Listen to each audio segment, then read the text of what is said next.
Me too. No worries. Welcome back to Hot Takes and Deep Dives. And my next guest is the star of Bevelations on SiriusXM. You might know her from Fashion Queens and Page Six TV. She's the pride of Harlem from 150th and 8th Avenue. Hi, Bevy Smith. Hello, my love. Thank you so much for having me. How are you? I'm really, really good. Thank you. I'm a huge fan of your book and, of course, your radio show, but I don't think maybe even, your regular listeners, they may not know how you completely reinvented your life and career from a very successful corporate ad exec career to a TV personality much later than normal TV personalities would get started in that career. Yes, definitely, definitely. I was 38 years old. I was at Rolling Stone magazine where I was the senior director of fashion advertising. And I really felt like I had done all that I could do in that space, not just in the Rolling Stone space, but just in fashion advertising. I had become very kind of bored with the pursuit of breaking business. When you're driven and when you're very ambitious, there's a certain high that you get when you're like hitting your goals, right? And you're like, you have a dream and you like can actually get it done and that kind of stuff. And especially when there's money attached to it, Yeah, because it's all sales. So it's like it's all money and bonus driven. Yeah. it's all money and bonus driven. But for me, it was also cultural too, right? Because I really made my mark in that space from being at Vibe magazine, which was at that time the top urban music magazine. Urban was code back then for really what is Black culture, which is now pop culture. And so I really was there. It was a lot more than just the money for me when I was at Vibe. It was really about being a cultural conduit. But even still, once I had, kind of hit my goals of breaking Gucci and Prada and Dior and all these luxury fashion brands and getting them into the magazine, I found myself feeling very restless, feeling like, is that all there is? Knowing that I wanted to do something different, but not being brave enough to own that I wanted to try something where I would be front and center, where I would be a creative. And so it took a little while to get there. But by the time I was 38 and that Rolling Stone magazine, I had made that decision that I was going to lead that creative life. Growing up, how would you say your personality and perspectives were shaped in pop culture? Oh wow. Well, pop culture for me, because I'm 55 years old, it was a different time. It was a time where if you saw Black people on TV, it was a really big deal. Like they just did a revamp of Facts of Life and Different Strokes. Hmm. They just did the live versions. And Gabrielle Union played Tootie from Facts of Life. And she talked about in interviews that when she was a young girl growing up, Tootie was a big deal because you didn't see Black girls on TV. We had like Janet Jackson on Facts of Life and on Good Times. We had Kim Fields on, Facts of Life. But we didn't have a lot. And so a lot of my perception of pop culture was framed within a white construct, which is also very interesting. Yeah. But because I lived in Harlem, I was always very Black identified, but I certainly had a lot of influence and perhaps even aspirations towards the white kind of scenarios that I watched on TV and in film. I love the story you tell. Maybe it's in your book or I've heard it somewhere how part of the reason that you were turned on to this idea of getting into advertising is because that's what we saw on TV. I mean, think about Melanie Griffith and Working Girl. That's what every Yeah, female role really was. yeah, yeah, yeah. And I saw, for me, it was like, it was Bewitched. Darren Stevens was like an art director or something on Bewitched. And so yeah, exactly. I found out what advertising was through watching TV and then because of the way I was raised, my parents were really amazing people. My mom is still alive, so my mom is still an amazing person. My dad has since passed, but I never felt like there were limitations on what I could do, right? So I grew up in Harlem, which is a Black community, but Harlem is a part of Manhattan. and Manhattan is the epicenter of the world. So, by taking a train, literally 2 stops, I was there in the middle of fashion, finance, entertainment, all of it is there. You're growing up and you're walking by the skyscrapers that are in every single movie that you're watching. You know what I mean? Like the New York City skyline is iconic and you're a part of that. And so that informed my life, and then informed my ambition even. I love that line you have about how, like, when you live in Harlem, you basically go to Brooklyn twice a year.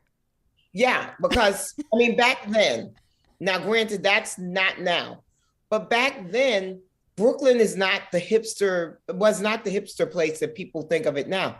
And it's so funny because I always laugh because so many people love the rep Brooklyn and they love Biggie and they sing all the Notorious B.I.G. lyrics and all. They love Jay-Z. And I'm like, if your ass had been in New York City during the era where Jay-Z and Biggie was slinging crack, your ass would not have been in Brooklyn either. And you wouldn't have been admiring them. You would have been calling the cops on them. What kind of music were you into? Oh, always hip hop. Always hip hop. Always hip hop. So originally, it was all my mom and my big brother's music. So then we're talking about everything that can go all the way back to like a BB King, to then my brother is like 70s funk, rock, soul. And then the late 70s, early 80s is when hip hop starts bubbling up right next door in the Bronx. And so then hip hop really does become my music. And I would say I'm the first generation of hip hop, right? Because so I'm in 1979 when I want to say the first recorded hip hop song comes out, I'm like 12 or 13. So that music, of course, that's the soundtrack to your childhood. Mm-hmm. And then of course, hip hop went on to become a global music and it's going nowhere. And only, mutating into different forms. So, yeah. I wanted to, in your opinion, what do you think was the turning point or sort of the cornerstone of when, as you say, urban culture became pop culture, period? Well, the interesting thing is we've been seeing this happen since jazz music, right? So since the 1920s, when you look at The Great Gatsby, you're watching all these white folks doing the jitterbug and different things like that. That's not the jitterbug, doing the dance that the flappers used to do. That's all comes out of Black culture. Jazz music was born in New Orleans. Mm-hmm. It was a Black music, and then it went mainstream. So you see this from jazz, and then of course you see it with rock and roll, which used to be rhythm and blues, and then Elvis Presley and Jerry Lee Lewis and Pat Boone and all these guys get a hold of it. And then all of a sudden it becomes white music, pop music. And then of course we see that with hip hop. And now what's interesting is we're starting to see that with R&B, with rhythm and blues. You're starting to see a lot more. Like you see Sam Smith, that's really R&B music he's singing. Adele has talked famously about all the R&B music artists that she loves and idolizes. Same thing with Amy Winehouse.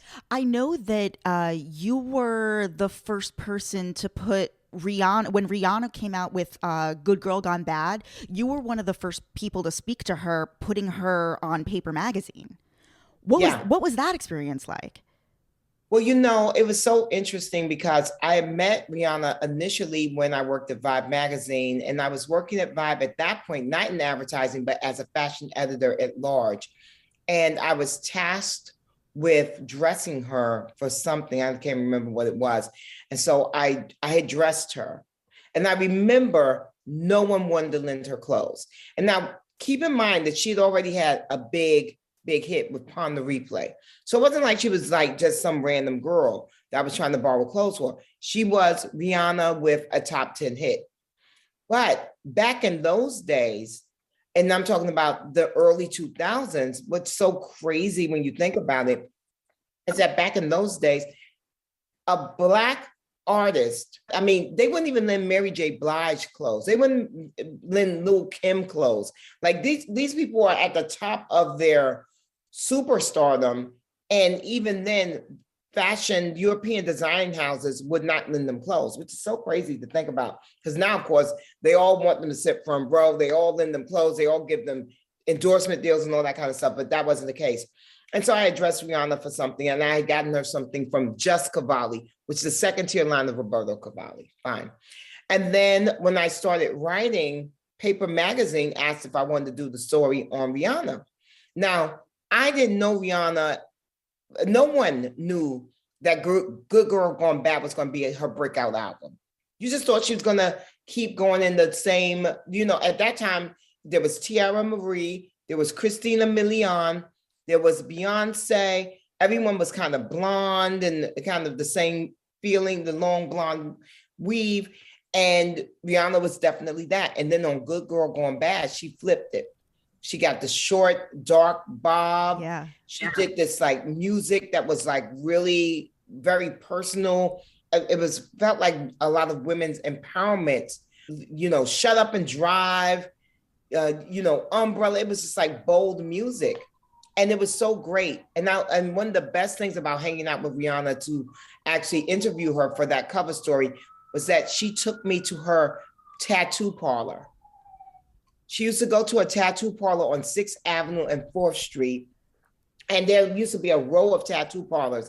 And it was like, on the corner was like the Gray's Papaya, the hot dog place. Uh-huh. And like Rihanna was going into this like little kind of like nothingness tattoo parlor and getting tattoos. Isn't that crazy? Do you remember the name of it? No, I can't remember. But the guy went on to become a very, very famous tattoo artist. And it's so interesting too, is that Rihanna was well known in the shop because she would just go by any time of the day or night because it was like open 24 hours. And she would just stop by and get something done. How cool is that? Wow.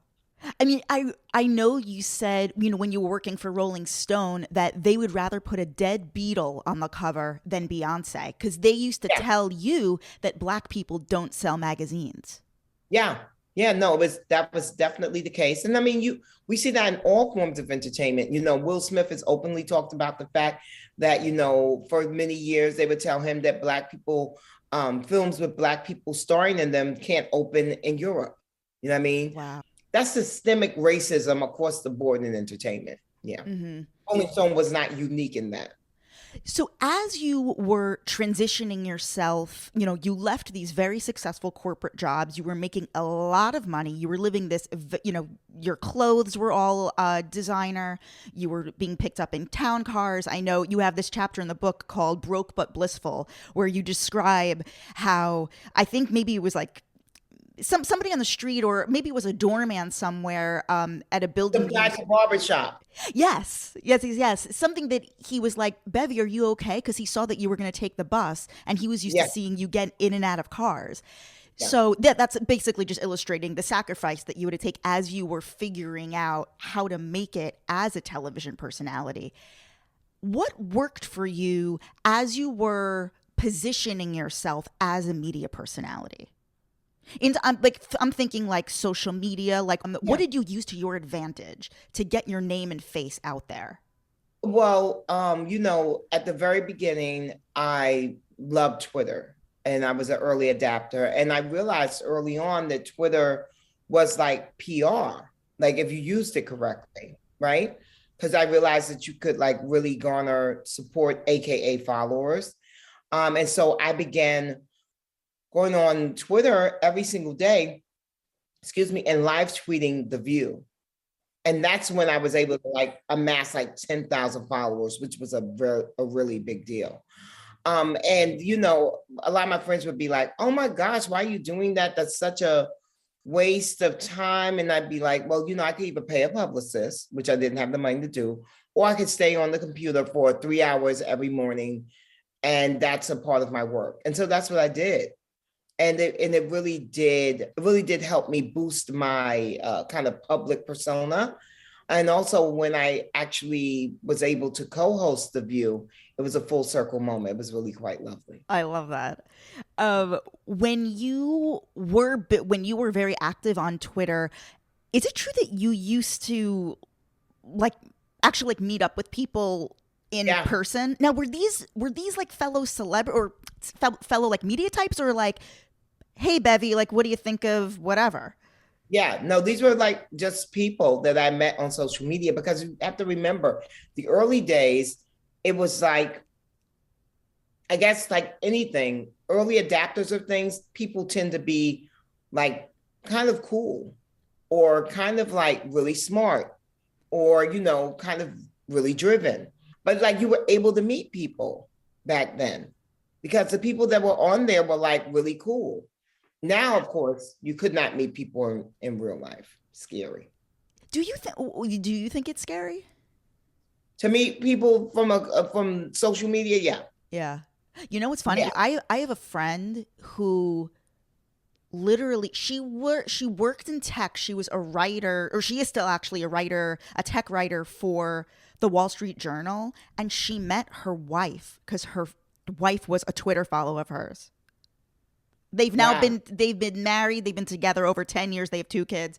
Twitter. But see, early on. Yeah. Try that now, you're gonna get killed. So I want to get into like fashion queens and Bravo and just sort of the trajectory that this took, because it's not like you made the decision to become a TV personality and it happened overnight. There was something like a 7-year period where you were really hustling. Yeah. Just trying to figure it out. I don't even Yeah. think it was so much hustling. I'm actually against the whole hustle idea of life. I try not to, because to me, when you hustle, it's about you do whatever it takes to make your money. And I was always very, very intentional with the work that I've done. So I think of myself as more of a strategic person versus a hustler. I'm a strategist. Like when I was broke, I came up with a business that dinner with Bevy that I was like, well, it keeps me in the space of entertainment and pop culture, but without having to go back and get a traditional job. So that's a strategic way to think about how can I make some money versus a hustler would have been like, well, when I got a call from like Cosmopolitan because someone was going on maternity leave and they were like, we'll pay you $20,000 a month if you just come in for a couple of months and, become a temp salesperson. I'm like, that doesn't fit my brand. I need the money, but it doesn't fit my brand. And so I would rather not.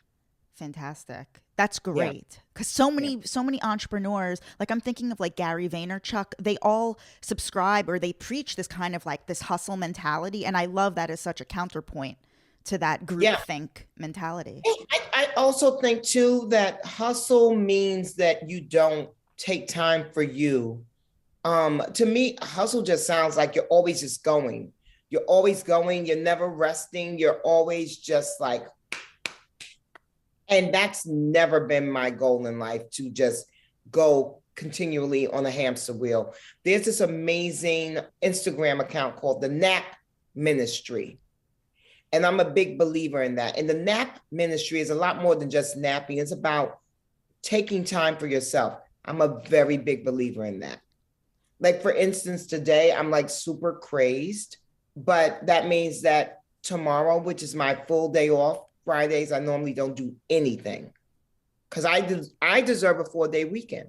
I deserve that. So tomorrow I have one project that I have to do. I have to host a Journal for Jordan, the new Michael B. Jordan film. I have to host a talk back. But I'm doing that because it's something that I'm really passionate about. I love the film, and it's with really smart, amazing people. So I'll work. But that thing happens at 6 o'clock at night.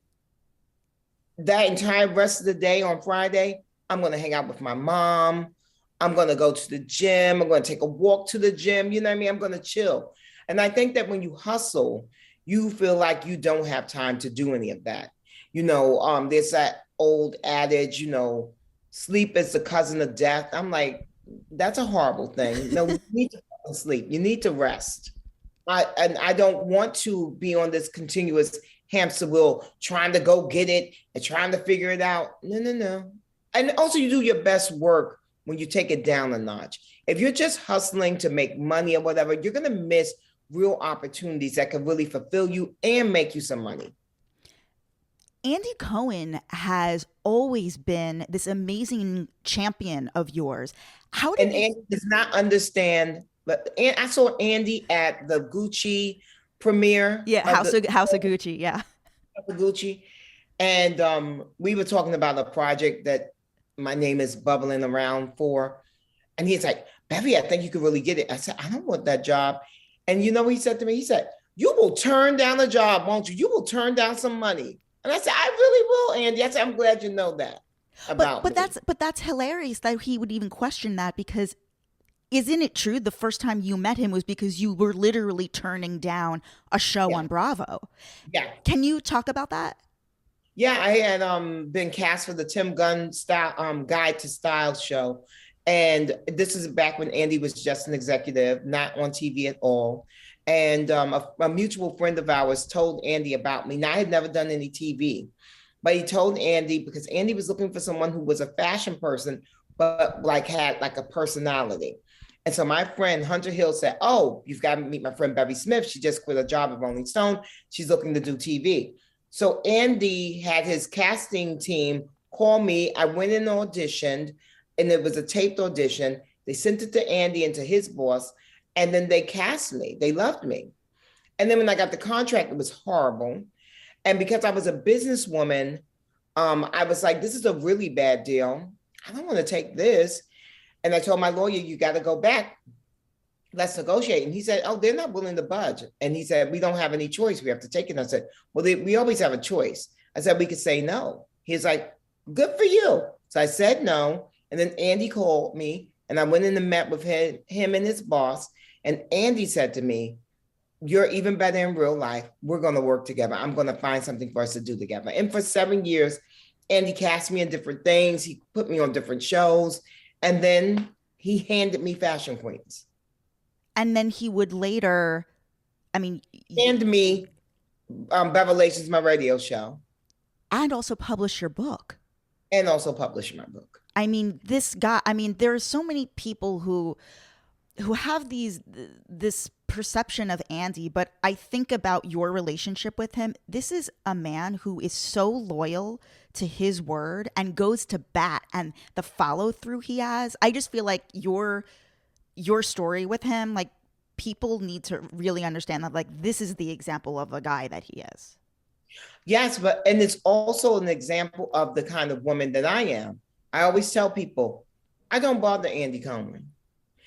I feel like there's so many people, like when Fashion Queens got canceled, people were like, why don't you call Andy and see about getting it back? I'm like, no. Well, one, he doesn't run Bravo. And two, no. People are always like, well, why don't you call Andy? What? No, I'm not calling Andy for stuff.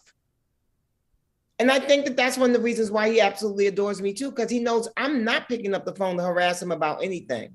Okay, I'm just not. That's not the way I'm built. I always try and advise people. You can't just keep going back to the same well. Now, if Andy wants to, because he finds value in what it is that I do. So that's the other part of it. My daddy told me a long time ago, I'll never forget, when I got my big job at Rolling Stone, and I said, Daddy, I'm making $350,000 a year. And he said, well, think about how much money they must be making off of you. You can only get opportunities the way I've received opportunities in life, as if you're bringing something of value to the table. You have to bring something of value to the table. That's it. Point, period, blank. Now, you did a pilot with BETHENNY Frankel called Fashionality. Yes. What is this? What is this?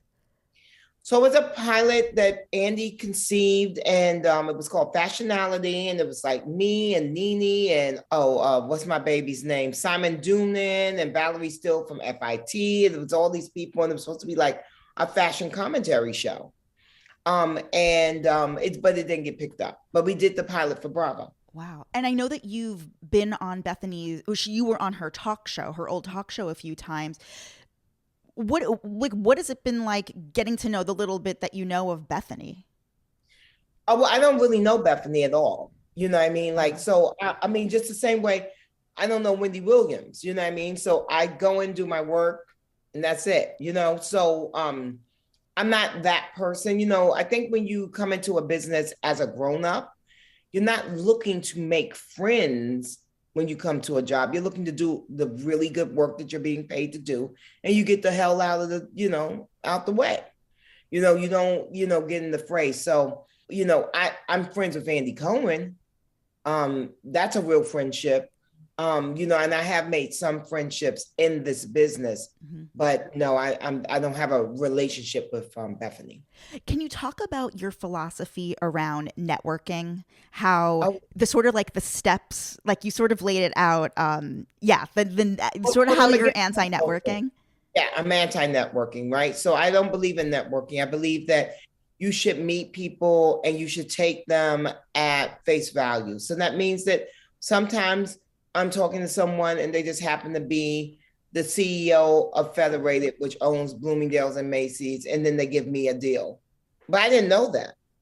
So I believe that everyone should go into spaces and be kind and gracious and be interested in everyone that they encounter. And then sometimes it turns out that the people that you were kind and gracious that you encountered are also people that are very powerful and that can do something for you. But if you go into a room and you make a beeline for X, Y, and Z top executive because you've seen them in Forbes or you saw them in the New York Times with a big write-up, and all you want to do is go in and beeline for that person. And maybe you're standing at the bar waiting to get a drink and someone else is trying to chat with you, but you're like, you don't really have time because you're trying to get to that person. And then you find out later on that that person is actually the person you meet the beeline for, that's their boss. So you were an idiot. And that's what you get for being predatory. So I think networking is very predatory. So for me, one thing I will say is that when I'm invited to go into good rooms, i.e. rooms that, you know, are people of substance and people that are doing positive things and things like that, I accept invitations. And then I make sure that when I'm there, I am connecting and I'm present with every person I encounter. So when I'm talking to you at a cocktail party, I'm not looking through you because, oh my God, there's Oprah over there. That's nice that Oprah is over there. But now, who are you? Now, you might have a podcast empire that I don't even know about. And Oprah, of course, is Oprah. But how many hoops do I have to get through for Oprah to consider me? But what if I'm having a great, meaningful conversation with you and you're like, well, you know, Bevy, I just started this huge podcast empire and blah, blah, blah, just gave me $5 billion. I would love for you to do a show for me. Oh, wow.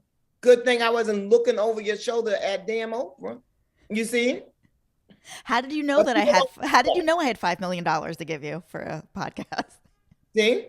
But people don't get that. By the way, what was so bad about that Tim Gunn contract? Oh, I couldn't do anything, as you know. And you this is not news. Every single person that's on reality TV complains about the contracts after they become famous, right? Mm-hmm. When they first start out, everyone's so happy I'm on TV and they love it. And then they really get into it and they find out that everything that they do, the network is able to take a piece of it. That you have to ask the network permission to get endorsement deals, because if they have a deal with a competing brand, then they'll be like, no, because that brand is paying us for advertising. So, you know what I mean? Like, so there's all those things. And I, as a business person, knew that the deal was too restrictive, especially because I was like already doing business. Mm-hmm. So I knew that wouldn't work for me. One final thing I just wanted to quickly mention, just to illustrate what a good boss I think Andy Cohen is. You had the opportunity, well, basically the whole Radio Andy family had the opportunity to go on Celebrity Family Feud. And can you tell this story, how the taping like fell on your father's birthday? Yeah, so Andy called me up one day and he's like, I'm going to be going on Celebrity Family Feud. And I was like, oh my God, Evelyn's going to be so great. That's his mom.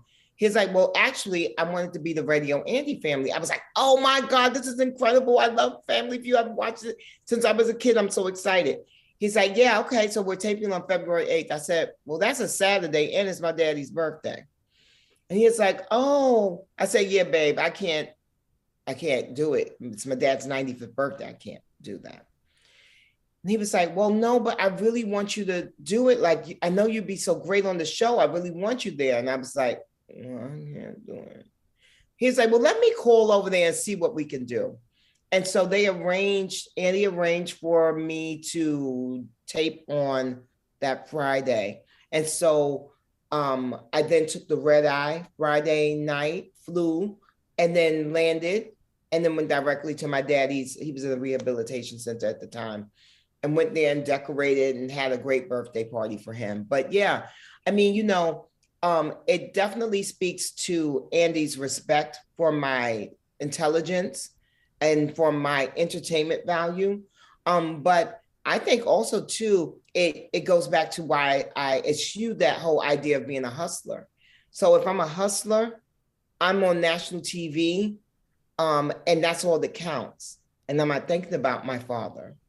And I'm like, I got this opportunity. I'll see my dad the next day, right? If you're a hustler, because when you're in that hustle mode, that's the bottom line is all that counts. For me, I was like, oh no, it's my father's 95th birthday. I'm not missing my daddy's birthday to be on TV. That's stupid. And thank God I didn't miss it because it was his last birthday on earth. And he passed away 2 months after that. So, I mean, I would have never forgiven myself if I had been so gung-ho on being on national TV that I wasn't there on his 95th birthday. And you write about how in your corporate life, you missed like many significant events because you were always flying to Milan or wherever for fashion events. And so this was kind of in a way, this is a version of the self-care that you're talking about. Yes. The power in saying no. The power in saying no and self-care and that ministry that I mentioned to you, these are all very important things, and I think that as women, oftentimes you will feel like you can't say no because you don't know when you're going to get the next opportunity. But I'm here to tell you that everything that's for you is actually for you. And there's nothing in this world that that will keep you from your destiny. And so I really do trust and believe that what's for me is for me. And so I'm able to say no to things very easily. Now, one of my favorite tenets in your book is something called the red soul proposition. And it's actually like the time is kind of perfect because now that Sex and the City is back on the air. Yeah. Basically, like if you think back during the original Sex and the City, it was all about the Manolos. Now, seemingly out of nowhere, Louboutin came out of nowhere and snatched the it shoe position from Manolo Blahnik. A lot of shoes have great designs and they have high heels. Blahnik certainly had that. But what made Louboutin stand out really was the red sole. When I started buying Louboutin, which I started buying them before they were in the US, when they were only sold in Paris. And I bought them because I loved the shoe. The red sole didn't even dawn on me that was such a big deal because I was like, well, it's at the bottom of the damn shoe. That's just a nice thing for you to know about. But Louboutin was smart enough to understand how to market it, that the red sole became the it thing. And so when you're building your brand, I always ask people to really consider what's your red sole? What makes you stand out? There's a gazillion TV hosts out there. There's a gazillion people that moderate conversations, that are motivational speakers, but what's my red sole? And so I had to figure that out. And I urge everyone and follow the steps on figuring out how to discern what your red soul is, which there's 3 simple questions. Who are you at your core? How are you being perceived? How would you like to be perceived? But how can you control how people perceive you, though? Well, here's the thing, right? It's not about controlling how people are perceiving you. It's about the fact that if there are like 10 people in your life that you really respect and that that love you, but they're saying the same thing about you that you don't like for me, it was like, people didn't think I had feelings. People didn't think I had emotions. People thought I was just like kind of cold hearted. People thought I didn't need anyone. And I was like, well, this is a problem. I didn't want to be perceived in that way. So I had to start changing the way I was being perceived by showing up in a different way. So I had to kind of put away the cold, bitchy armor that I had created. And I had to start showing up as a warm, loving, nurturing person who I am in my core. But I wasn't leading with that because I was like, I'm a fashionista, I'm a fashion bitch, you know? And then a lot of times we buy into these tropes, right? So when you're watching Devil Wears Prada, I talk about this in the book. I loved Miranda. I thought that she was I was like, yes, that silly girl should be, you know, catching the coat when she throws it at her and all. Why? Why treat people like that? So then, of course, we see Miranda's like going through a divorce and she's got all these issues and problems. Imagine what her life would have been like if she had just stopped down for a minute, let her guard down, and showed up as a human. Then we wouldn't have the movie that we have. But in real life, she would have been a happier person. So I had to change the perception that people had of me. And I'm very pleased to say that I've done it. Because now, even though I'm known as a straightforward person, I'm a straight shooter and all that kind of stuff, people do think of me as a person that's a confidant, that's a mentor, you know, someone that you can confide in, you know, and so I did it. So it wasn't about necessarily changing everyone's perception, but like if it's a damaging perception that you don't believe is the way you want to be represented, you can certainly do something about it. When was the first time you used the term Bevelations? Well, that came from Andy. Oh, really? Andy on Fashionality, it was a panel show, and I was not very good on the panel, but he knew I was good TV, and so he said, I'm going to create a segment for you called Bevelations, where you'll be like a woman on the street interviewing people. And so that's how it came about. And so when the show didn't go, I just loved the term Bevelations. So I went and copyrighted it and trademarked it. And then, yeah. I love that. So being a businesswoman, you see what I did?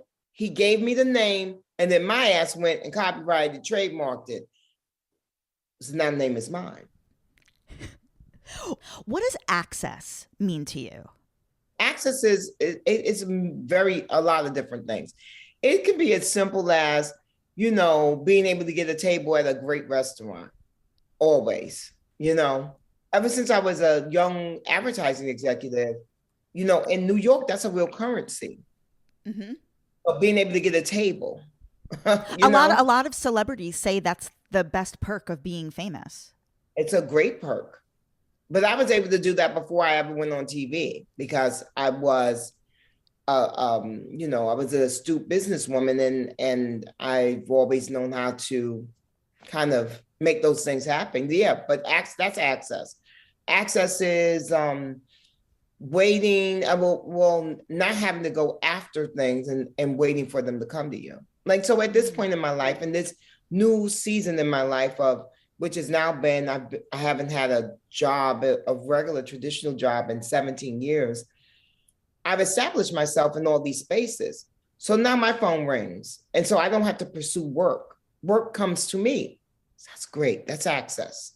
What is the best advice you've received? And what is the worst advice you've received? Oh gosh, the best advice I've received was just what my daddy told me about. Don't be so grateful when you're given opportunities. You've earned them. So you don't have to be grateful. It's not like people are doing you a favor. You are going to have to deliver. And please believe if people are giving you a great opportunity, it's because they believe that you will deliver. And in turn, that will help them.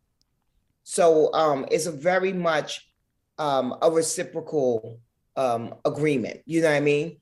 I'm going to give you this opportunity, but you're going to have to show up and show out. I do that now with all my team. I'm going to give you this great opportunity, but you know I expect you to deliver, right? Yeah. And so when I give you this opportunity, you're going to get a chance to show up and show out. And you're going to do incredibly well. And in turn, that's going to make my life easier. So my daddy taught me that. And you know, what's so amazing about that is that my father was never in a business space. Like, he worked with his hands. He was a foreman, and yet he understood business. So that was a great piece of advice. So now I'm not grateful when I get great opportunities. I'm like, oh, okay, they see something. And now I'm going to make sure that they understand that they made the right choice. So I'm definitely appreciative, but I'm not like, oh my gosh, me? Really? Oh. And I think a lot of women have that in them. They have this kind of, really? You're going to do that for me? I can't believe it. That's not my story. And probably the worst advice I've ever received was that I should take on things because they are great opportunities, even if they don't feel right. So, you know, now at this point in my life, I am not interested in just doing things for money. And I'm certainly not interested in doing things for clout. I'm interested in only pursuing work that fuels my passions, that taps into things. I've started acting now. So at the age of 55, now I'm an actress. I'm on a new show called Harlem. It's on Amazon Prime. Yes. And I'm also a consultant on that. And I'm an art consultant on another film starring Mahershala Ali that comes out on Apple TV. I'm an art consultant on that. So I'm doing work that I love, that inspires me. And it's also tapping into all these different little interests that I've always had. And now I'm going to start making money based on those passions. And that's awesome. And so when people tell me that I should take things because it's a good look, I'm not it. That's bad advice for me. You know, my parents, grew up kind of, they're sort of like their parents grew up in the Depression era. And so I've always, I'm in my late 30s. And so it's kind of always been drilled into my head from my parents. It's better to have like a safe job with benefits. All I hear all day long is just make sure you got benefits. Like, health insurance is the most important thing on the planet to my two parents. It is. Well, it is. They're not wrong. But what would you say to, I guess we would say people, maybe like people of my age, maybe like hovering around 40, that sort of are who the person who you was when you quit your corporate job to take a risk, and also versus the advice you would give to maybe like a new college graduate that's just starting out in the workforce? Well, new college graduates now, my niece is 27, and so she's a little over that. But, my niece tried traditional jobs, and now she is a person who works freelance for several different corporations, like several different like companies, entities, and she loves it. She's never bored. And she has to figure all the other stuff out. Like, she has to pay for her own health insurance. She has to do all these different things. So I would say to young people, like, definitely, I think it's a different world. And I think that they can pursue all different types of things in a much bigger, broader way than we ever did. And then for people that are your age, you guys have so much information. Like, so I never, ever, ever left behind all my advertising information and knowledge that I accrued. I just transferred it into this new life. So you have a lot more going for yourself than you even know. So utilize that. Don't throw it away. Your old life will come into, it will have great value in your new life. Bevy, you're the best. Thank you. Thank you so much, my love. Thank you so much. Great talking with you. Where can everybody follow you online, listen to your radio show, everything? My radio show is on SiriusXM. It's channel 102. It's on Radio Andy Cohen's channel. So you can check me out there. Lots of celebrity interviews and things like that. And then you can find me on all social media at Bevy Smith. And then, of course, things. And my book is called Bevelations, Lessons from a Mother, Auntie, Bestie. Thank you so much. This was great.